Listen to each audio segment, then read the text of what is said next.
قل هو الله احد الله الصمد لم یلد ولم یولد ولم یکن له کفوا احد. میں جو اس وقت ویڈیو بنا رہا ہوں تو صبح کے 3:45 ہو رہے ہیں. میں chief justice supreme court of Pakistan آپ کو بتا رہا ہوں. میں جمشید دستیاب سے مخاطب ہوں. میں 4 قومی اسمبلی کا الیکشن جیتا ہوں.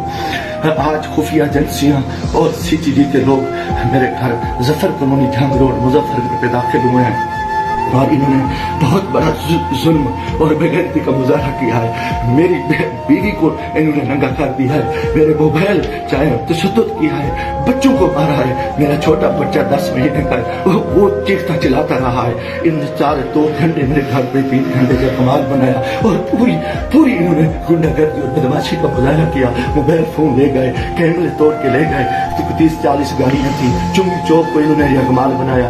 آج دن سے بھی یہ حرام خوری کر رہے تھے. میرے دوستوں کے گھروں میں بھی انہوں نے چھاپا مارا ہے اور میرے ساتھ بہت بڑا ظلم اور زیادتی ہوئی ہے. میں پچھلے 9 مہینے سے ان کی غنڈہ گردی کا مقابلہ کر رہا ہوں. آج یہ ابھی بےغیرتی پہ آ گئے, انتہا پہ آ گئے. چیف جسٹس صاحب خدا کے واسطے میں پاکستانی ہوں. اتنا بڑا ظلم میں سوچ نہیں سکتا اور میرے ساتھ اتنی بڑی زیادتی ہو گئی ہے کہ میرا جرم یہی وجہ کہ میں اس ملک کے ساتھ کھڑا ہوں, اس قوم کے ساتھ کھڑا ہوں. میں ایک ورکر کلاس سے آیا ہوں اور میرا یہی گناہ ہے کہ ہم عمران خان کے ساتھی ہیں. انہوں نے کتنے دنوں سے میرے اوپر ایک کیس تھا. میں نے ملتان بینچ سے جو ہے نا حفاظتی ضمانت کرائی. پھر اس کے بعد میں نے مظفر نگر سے بھی آ کے ایک ضمانت کرا لی تھی, اس کی ابوری ضمانت کرا لی تھی اور کوئی کوشش نہیں. اس کے باوجود میں اس ہیڈ پہ رہ رہا تھا.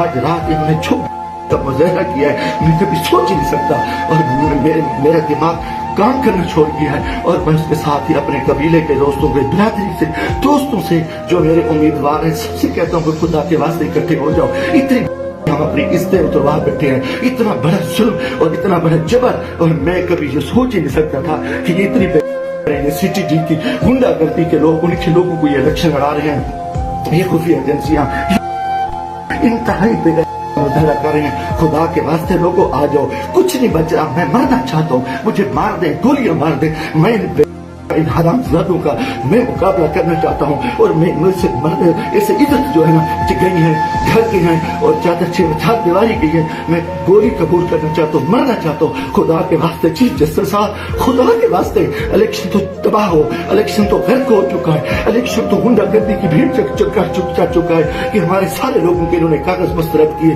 بدماشی کی. اب ہمارے گھر عزت محفوظ نہیں ہے. خدا کے ہمیں گولی مار دو چیف جسٹس صاحب, آپ ہمیں گولی مار دیں خدا کے واسطے. ہمیں ہماری عزت نہیں بچی. ہمیں یہ کون لوگ ہیں, یہ کس سے آئے, ان کا یہ بدماشی اور آگے ہیں. خدا کے میں دوستوں خدا کے واسطے میں تمام کو کہتا ہوں کل اکٹھے ہو جاؤ. خدا کے واسطے اکٹھے ہو جاؤ. اگر آپ اکٹھے نہیں ہوتے میں بیٹھتا ہوں, مجھے مارے, مجھے اٹھائے, میرے اوپر جو میرے اوپر جو کچھ یہ حرام زدگی کر چکے ہیں, جو کچھ میرے گھر پہ ہوا ہے, جو کچھ ہوا ہے آپ تصور نہیں کر سکتے. میری عزت بھی لوٹ رہی, گھر پہ بھی انہوں نے حملہ کر دیا, بغیرتی کا بھی مظاہرہ کیا اور میرا ہر چیز جو ہے نا انہوں نے بگاڑ کی. انتہائی بغیرتی کا مظاہرہ کر کے میں کبھی سوچ نہیں سکتا تھا کہ میں 4 دفعہ قومی اسمبلی کے الیکشن جیتنے والے شخص میرے ساتھ میرے اتنے ظلم کرے. اللہ کو گواہ بنا کے کہہ رہا ہوں, کافر شخص ہو, مسلمان نہ ہو, میں کوئی ایسی چیز کبھی سوچی اس ملک کے بارے میں. میرا جینا مرنا یہ پاکستان ہے, مگر میں اس حالت میں جو کچھ کیا ہے انہوں نے کیا. اور میرے دوستوں عزیزوں آ جاؤ ورنہ کل میں صبح بیٹھتا ہوں پھر مجھے مارے, مجھے دل کو مارے, دن کی طریقے میں گولیاں مارے. میں مرنے کو تیار ہوں. ان حرام زادوں میں ان میں غیرت نہیں ہے. یہ کنجر ہے, یہ پاکستان کے دشمن ہے, یہ درندے ہیں, یہ درندوں سے بدتر ہے, یہ بھیڑی ہے, یہ بھیڑیوں سے بدتر ہے, یہ نوجوان ہے. انہوں نے اتنا آ کے ہمارے بچوں عورتوں کو ننگا کرے اور اتنا ظلم کرے.